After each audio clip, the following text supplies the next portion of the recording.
Naghahalo ng semento, buhat ay mabibigat. Nagtitiis na magtrabaho para sa mahal sa buhay. Handang gawin lahat kahit na ang kapalit ay kamay na sugat-sugat. Di iniinda ang init na baka sa katawan. Iniisip na kailangan makipagsapalaran. Maraming nakapaligid na utang na bayaran. Tubig at kuryente at araw-araw na hulugan. Kailangan kong kumayo, di baling magpahinga. Pag di ako gumalaw, kawawa aking mag-ina. Aminado na mahirap, kailangan magtiis.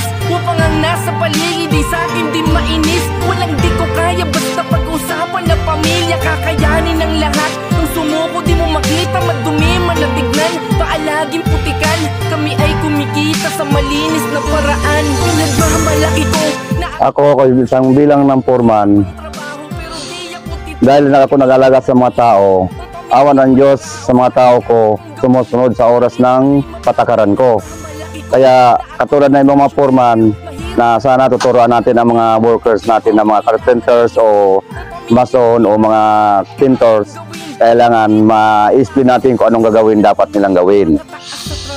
Kaya naman natutuwa rin ako sa project na ito, lalo sa company ng New Earth na nakapasok ko sa kanila.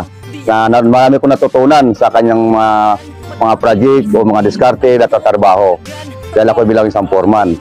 Kaya pasalamat ako sa mga tao ko na sumusunod sila sa akin, sa aking instruction, mga trabaho natin sa mga bawat project. Construction worker kami.